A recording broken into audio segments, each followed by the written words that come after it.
Representative Nagrata, if there were a new species on your borders, we would see evidence of them by now. Minister Jaylene rubbed her forehead in frustration. She could always count on Nagrata to give her a headache. Her fellow ministers did not appear eager to speak up either. Senior member Nunfor was deeply immersed in her paperwork, and Beiji just looked blank and bored. Glancing around the room, the rest of the junior members were either busy with something or just not listening. No one cared. The Goichen had burned too many bridges. You have been making the same complaints for 2 years now, and I tell you again, we will not intercede with your internal affairs if you are not a member of this assembly. According to what the assembly's spies in Goichen territory could find, this was in all likelihood a new group of vigilantes from other species, ones that seemed to have a lot of independent backing from unknown parties. The real issue was twofold. 1, nobody really liked the Goichen because of their practices. And 2, what these vigilante pirates were taking. The irate Goichen gestured wildly. We are under attack and you're just going to sit there. If you want the Galactic Assembly's forces to intercede with your pirate problem, you must also abide by our laws, including the rules against slavery. Jaylene didn't expect them to agree to that. Most of Goshen industry and economy depended on their slaves. That was what this new pirate group were targeting, the slaves and slavers. Nothing else. As far as Jaylene was concerned, the pirates were doing far more good than harm. Nagrata glowered, angry and tense. So you'll just be fair weather friends while we are suffering. You want our soldiers to risk their lives for your benefit, while you abuse your own citizens in flagrant disregard of both laws and basic decency. You cannot have it both ways, Nagrata. She shouted the last part at Nagrata's back as he stormed out of the assembly room in fuming anger. It was an old argument, and the main reason the Goichen were still not full members of the assembly. But their empire was too big and too strong to brush off in its entirety, or for the assembly to invade and stop the slavery themselves, especially since the slaves would be put on the front line and be the most likely to die first, defeating the whole purpose. Jaylene sighed and leaned back in her chair. She wished to be done with business for today and to curl up with a nice calming cup of tea. She ended the official meeting and public recording, but there was still plenty of paperwork before her day was done. All the junior members started shuffling their things together and left the chambers gradually and noisily. Jaylene rubbed her hands together as she idly watched them leave the long hall. She noticed that her scales were a little grayer than their usual vibrant green. She was due for a molt in the near future. Always a delight to hear from him, Minister Beiji muttered beside her. How are things in that area? Still the same? He turned to Nunfor. It was she who typically read the Foreign Affairs Minister's reports and kept them all up to date. There were very few species in the galaxy which were not part of the assembly. Of those, only the Goichen Empire had more than 2 planets. Many more. Minister Nunfor continued rifling through files. Yes, much the same. Whoever they are being remarkably circumspect. We have yet to uncover their identity, or the size of their force, or how they are staying undetected so consistently, she told them distractedly. When you do find him, maybe we can send them a thank you note, Beiji grumbled, leaning back in his chair. Unsigned. We can't be implicated in anything, Jaylene added tiredly. She still had a headache. If only Nagrata and his species would act like civilized beings, this would be simpler. But this was the job she had signed up for. Naturally. Beiji nodded agreeably. You have a headache again? I have some apple tea fresh from Falavrine if you... A light at Beiji's desk flashed with accompanying chime. An incoming call from Falavrine, Beiji's home world. Speaking of, he pushed away from the desk. I should take this, he said apologetically. Jaylene nodded, but before Beiji could leave, Nunfor said, There is one thing that concerns me about this, though. It has only recently occurred to me. Her antenna waved in vague circles. She turned to face them both. The slaves that are being taken, most are presumably Goichen, and some must be of other species. There have been no reports or even rumors of citizens being repatriated. No one claiming to be freed by mysterious happenstance or benefactors. Nothing. Where, then, are they being taken? They all considered this in silence for a moment. After 2.5 years of activity, a substantial number of slaves could have been taken from the Goichen Empire and returned. Enough to be noticed, certainly. Jaylene could feel her headache intensify. What are the possibilities? Nunfor gestured helplessly. I don't have enough information. It would only be speculation. Speculate, then. Jaylene tried not to snap. Nunfor sighed. Well, they are clearly not Goichen since Nagrata keeps complaining. They're not turning up here, so... Well, there aren't many gates into Goichen space. Their settled worlds are largely unknown, especially towards the rim. Most likely they are all taken somewhere isolated within their territory. How many people are we talking about here? Best guess is over 1 million. Beji shifted uncomfortably, crossing his lower arms. Why keep them, though? It's a lot of people to take care of. Nunfor shrugged. Assuming they're not just killed. They all considered that possibility. Perhaps we should increase our presence on the borders. Incidentally, Beji suggested. Jaylene snorted. That wouldn't be suspicious at all. After denying our help. Then what? We could use more eyes, spread a wider information net, Nunfor suggested. Review known hit targets again, more vigorously. Something may have been overlooked. Jaylene nodded. Let's start with that. She turned to Beji. But get a task force together too, as a backup plan. Beji nodded and rose to leave while Nunfor gathered all her files. Jaylene stood, stretched her spine until it popped and headed toward her office. She wondered if her secretary had remembered to restock the pain relief pills in the cabinet. She certainly needed them today. Capital Station existed in a system with no habitable planets and 6 gas giants. The gas giants were a great help refueling all the visiting ships which made regular stops at the station. The large facility itself had to have most of its resources imported, aside from a few fresh things from hydroponics. Plenty of room for offices and embassies and comfortable living spaces, both private and public, as well as the grand hall of the Galactic Assembly. The public assembly hall was a lavish long hallway, huge arched doors to the public on one end, tables along the other sides, and a large platform in the center, all of it richly furnished with actual wood, expensive in a space station and meant to impress. At the back end of the hall, a smaller door led to the offices for the ministers.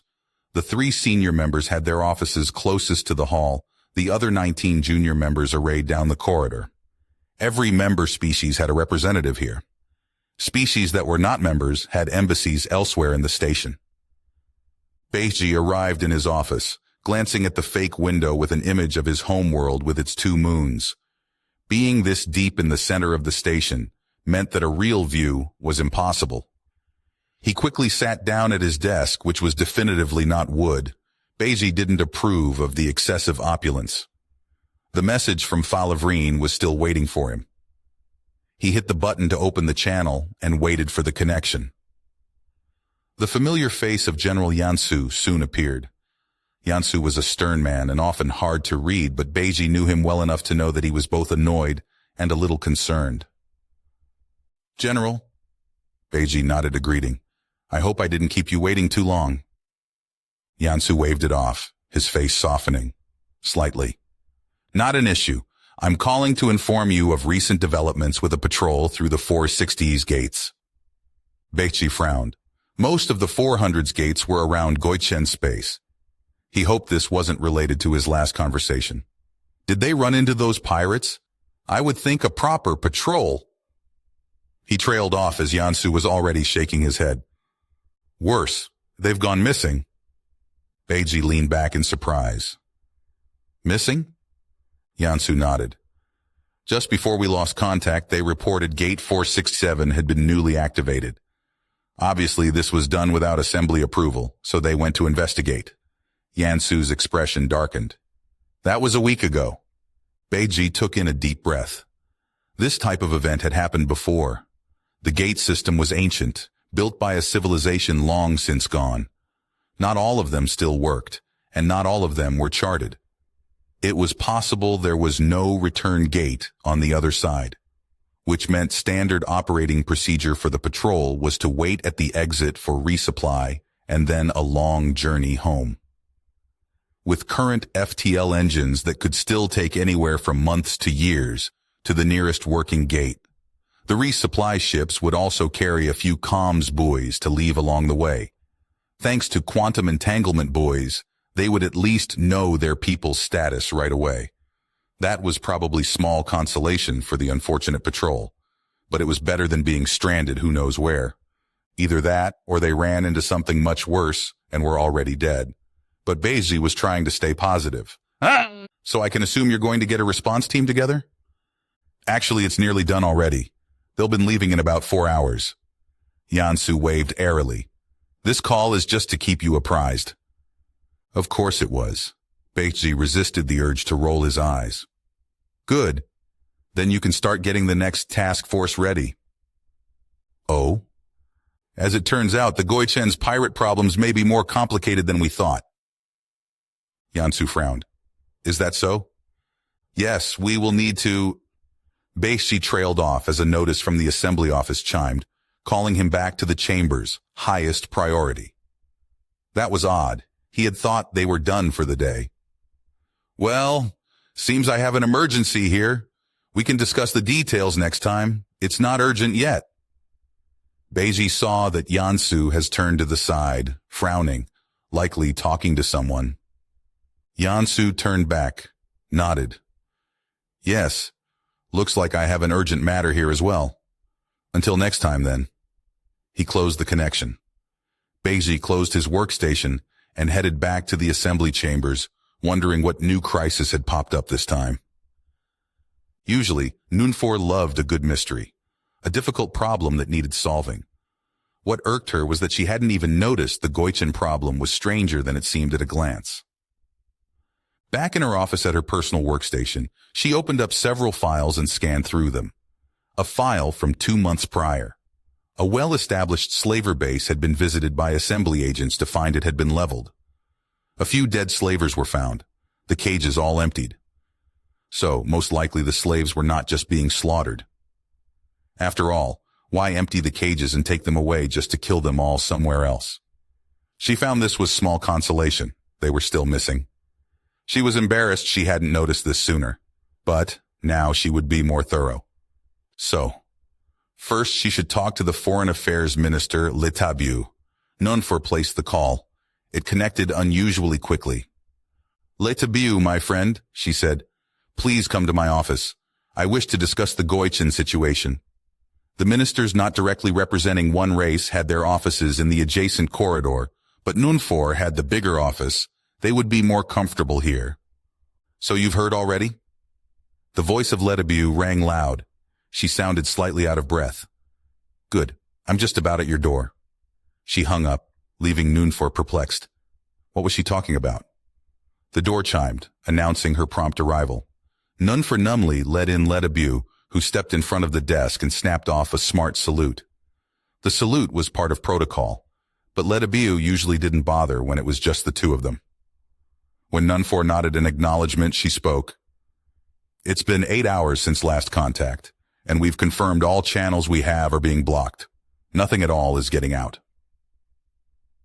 Nunfor couldn't help it. She stared in silence, totally lost. Getting out of what? Letabu had to blink too. The Goichin Empire has gone dark. We're completely cut off. Nunfor felt her body go stiff, antennas standing straight up. But it was pirates. Definitely not pirates, ma'am. Letabu grimaced. She had a good face for grimacing, Nunfor thought illogically. All those teeth. Oh, sweet mother, Nunfor muttered, trying to regain her footing. All right, we should call the other ministers back to the hall to discuss this. You have the last reports we did get. Right here, ma'am. She held up a small data device. Why did you wait 8 hours before telling me? We were double and triple checking there was no error on our end, ma'am. Nunfor sighed. She reached for the comms for the secretary when it chimed. Everyone was being called back to the hall. Nunfer looked up at Letabue in surprise. Letabue looked to have the same feeling. There was no helping it. Nunfer gestured to the door. They both left her office and headed to the General Assembly Hall. Beiji and Jaylene were exiting their respective offices as well. Nunfer noticed Jaylene still had that pinched look that meant she still had a headache. Beiji seemed preoccupied. Back in the assembly hall, Letabue went to her side of the chamber's tables, and Nunfor to the head table. Secretary Tivatio, a burro like Jaylene, was waiting for them on the open central dais. She was flushed a darker blue than her usual hue and seemed slightly dazed. "Sorry to call you in with such urgency, ministers," she said quickly to the room at large. "But an unknown alien ship has appeared in this system, a small ship. They say they are a courier from the Orion Alliance, and they are asking to speak to you all directly. They asked for you three by name." She nodded at the senior members. The entire room erupted in noise as everyone reacted in varying degrees of shock. With the situation with the Goichen fresh in Nunfer's mind, she couldn't help but think that they were responsible for the Empire's sudden silence. "No, wait, don't jump to conclusions," she chided herself. After glancing at the other ministers to see them hastily retake their seats, she did the same. Nunfor gently arranged her limbs and tried to recall first contact protocol from her training. That had been a long time ago and definitely did not account for being on Capital Station. Meeting a new species was supposed to happen in remote areas of the galaxy, in deep space. By the time a new species got to the Assembly's capital, they should have already been assessed. Nunfor would have been briefed on all the important points. This was unprecedented. Nonetheless, she took a calming deep breath, and with the other ministers' nods, to Tivatio she said, "Patch them through, please." Their 3 months of patrol was nearly over, and Captain Rene couldn't wait to get home. It was the twins' birthday next week. They would be turning 5 and would finally get to go to school with their favorite cousin. They had been so excited about that last time he visited. The family had a little party and get-together all planned out to mark the occasion. Nothing terribly fancy, but there would be cake. It had been over a year since they had all gotten together, and he missed his brother's terrible sense of humor. The patrol crossed the last gate into an empty system at the end of the line. All ships reported accounted for and awaiting orders. He ordered the standard survey, same as always. His officers swiftly and efficiently went to work, plotting a course around the system to cover all planets at close range. This system, which had no official name, just an ID number, was at the dead end of a gate path with nothing much in it.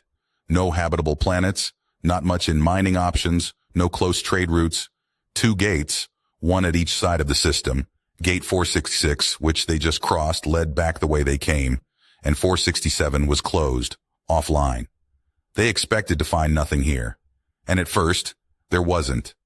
"Sir, Gate 467 is active," Ensign Getun reported from the scanner. Rene sighed with a frown. This sort of event was very rare. The only other time he had seen an unexpectedly opened gate was back when he was a cadet. Back then, some Burrell smugglers had opened a gate, hoping for a quick getaway and place to lay low. It turned out it led straight back to another closed gate in assembly space, where it just so happened that a Navy squadron was running exercises. So much for a nice boring tour. "Any ships around?" "No, sir." Which most likely meant whoever had done this was on the other side. Rennie had been hoping not to see any more of Itrell. He thumbed the ship comms open. "Commodore Itrell, please come to the bridge." Officially, the Commodore was in charge of the patrol, but Itrell liked to let the captains gain advanced command experience, he claimed. Rene thought he just didn't want to bother with the daily grind, instead, just swooping in when something was out of the ordinary. Looking for opportunities to grandstand, in Rene's opinion. Itrell appeared within a few minutes, striding in with his usual annoying swagger. "Report," he said curtly. "No one in system, but a gate's been opened." Rene reported, standing from the command chair, stepping aside and clasping upper arms behind himself. Itrell perked up at that. "Any idea who did it?"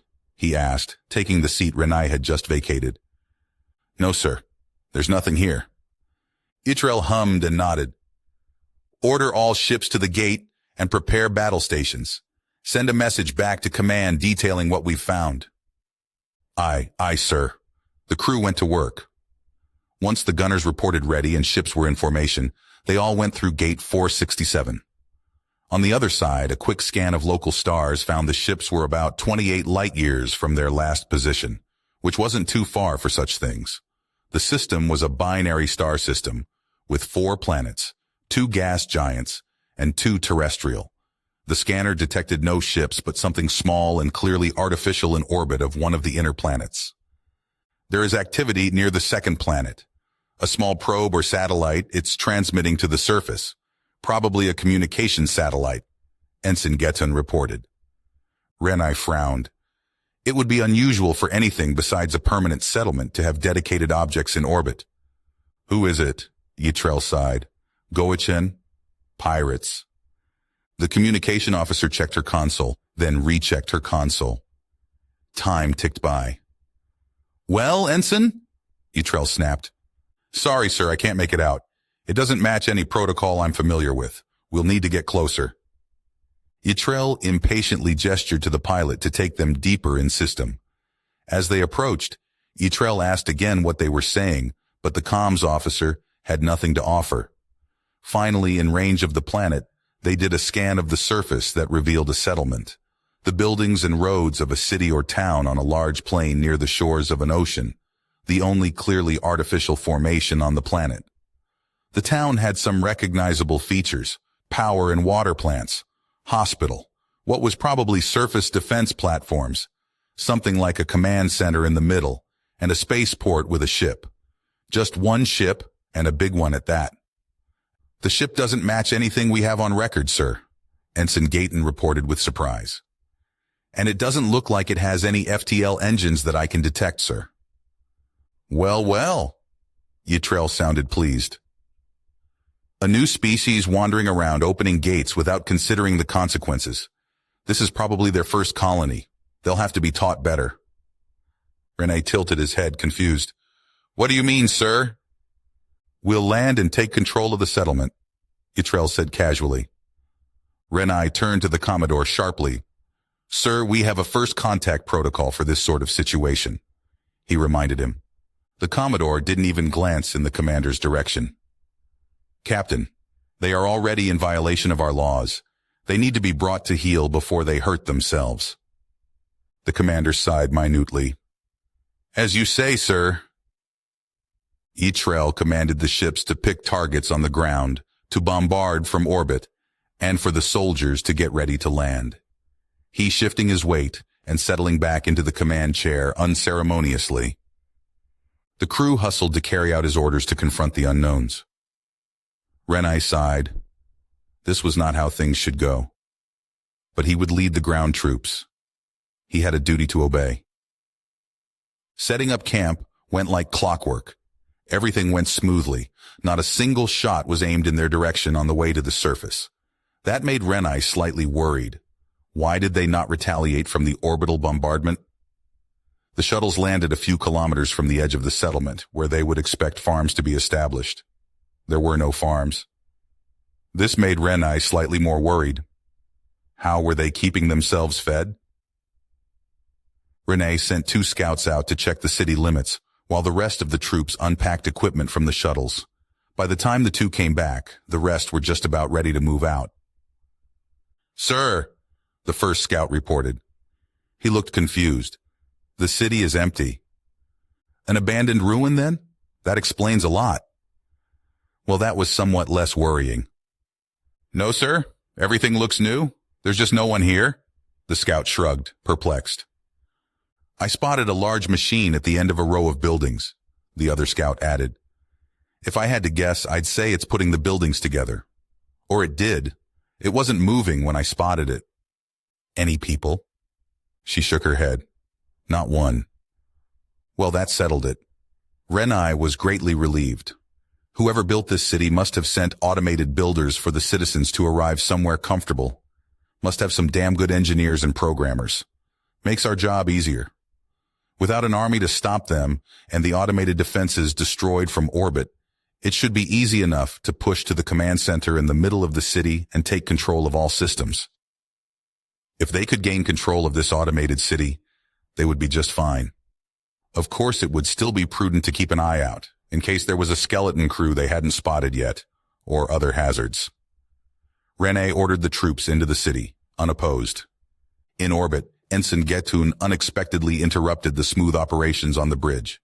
"Sir, I'm detecting multiple ships approaching fast from the system's rim, bearing 68 by 12. Yttrill hummed. "So they have FTL after all. How many?" he asked, unconcerned.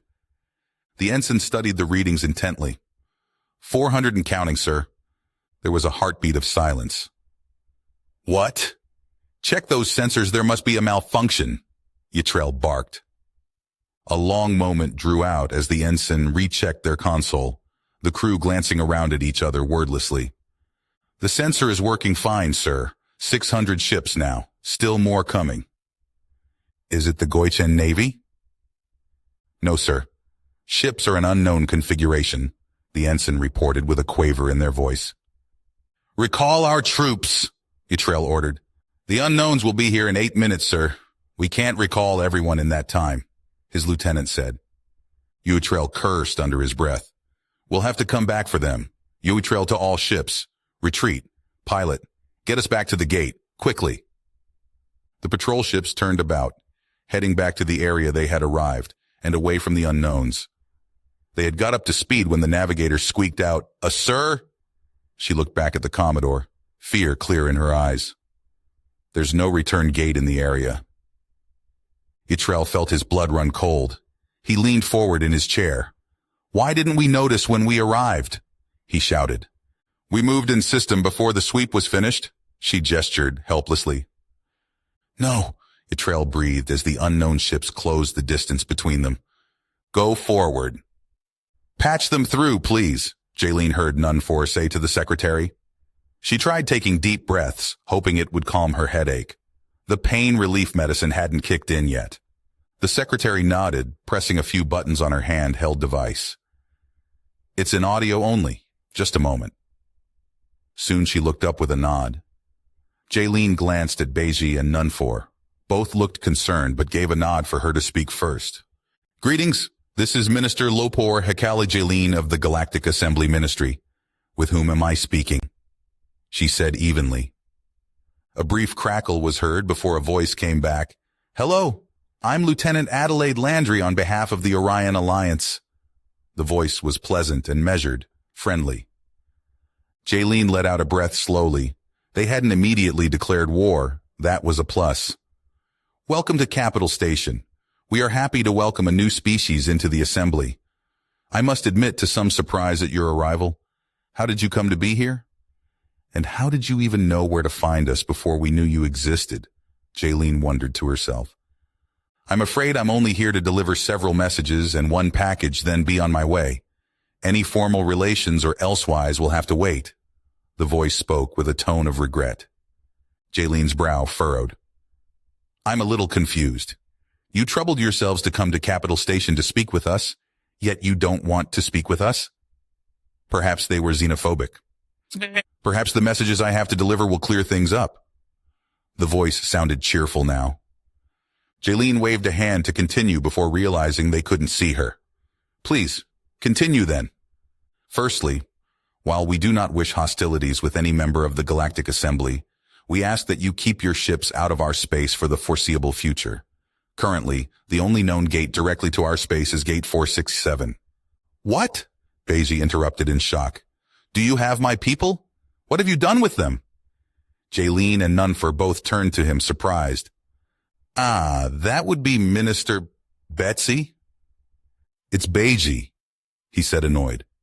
"Oh, forgive me. Yes, we have the stray patrol. Your people are being cared for. They have not been harmed," the voice of Landry said patiently. Jaylene watched Beiji struggle to speak for a moment. "Return them immediately," Beiji said at last. Jaylene saw the tension in his shoulders. "I'm afraid we can't do that. They have been arrested for destruction of property and will be put on trial." Beiji was clearly at a loss for words. Jaylene wasn't sure how to react either. "What will become of them? she asked on Beiji's behalf, giving him a moment to get himself together. Beiji had always had a big heart. His concern was obvious. Most likely they will be sentenced to community service, cleaning up the mess they made. When their time is served, they are free to go. Jaylene could see the tension trickle off of Beiji. With the sole exception of one Captain Rennie, who is aboard my ship and is to be released to you now. He is the package I mentioned earlier. Jaylene had to take another deep breath. This was not at all going the way she had expected. Why is this one individual being returned while the rest are not? Jaylene asked, rubbing her brow. Oh, I'm sure the good captain can fill you in on the details, Landry said evenly. Jaylene shook her head in annoyance at the non-answer. Very well. We will arrange a shuttle to pick him up from your ship. Great. And you will stay out of our space, correct? Landry insisted. Jaylene looked to Beiji. He looked annoyed, concerned, but also resigned. He looked back at her for a long moment before sighing and giving her a nod. If that is what you wish, she said at last. Thank you, Landry said. Next point of business. As of 8 hours ago, all of Goichan territory has been annexed by the Orion Alliance. Do not enter this territory. The rest of the sentence was drowned out by the commotion in the hall as everyone reacted to this. All the junior members who had, until that point, merely been listening erupted with exclamations and objections. Jaylene looked toward Representative Nagrada's table. The Goichan was standing there, his face slack with an expression of horror. He turned to Jaylene. She could see his shock turn to anger, but before anything else, an ear-piercing shriek cut into all the clamor. It did not help Jaylene's head in the slightest, but it did get everyone's attention. All eyes turned to Nunfer, who had made the noise. For such a small species, she could be incredibly loud. Thank you, she said to the room. Lieutenant Landry. To be clear, Landry spoke quickly before she could go on. We will show no aggression to the Assembly. Any of the Assembly's ships found in the area at this time will be escorted to the borders unharmed. Nunfor sighed. The Goichan people are our longtime associates. But not fully members of the Assembly, Landry countered, nor have they been especially kind to you as their neighbors. Technically true, but besides the point. There was a pause. Still, we cannot ignore this, Jaylene said at last. You realize that? I will relay that to my superiors, Landry said with a tone of regret. Last point of business I have for you. We have some Assembly's people who want to return home. Where should we bring them? Jaylene was confused for a moment before realizing. Stolen slaves, of course.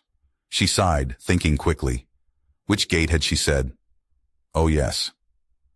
Bring them to gate 467. We will arrange transport to their homes from there. Understood. We will wait here until Captain Renai is unloaded, then be on our way. Farewell. The connection was cut. Noise erupted again in the hall. Slowly, Jaylene leaned forward to rest her arms on the table in front of her, head bowed. It ached abysmally. Tivatio, get Captain Renai up here as soon as possible. The secretary hurried out of the hall. If you finish this story, please subscribe and like the video. Then leave a comment that says, I like the story, and I will heart every single one of them. It really helps me. Thank you for your time.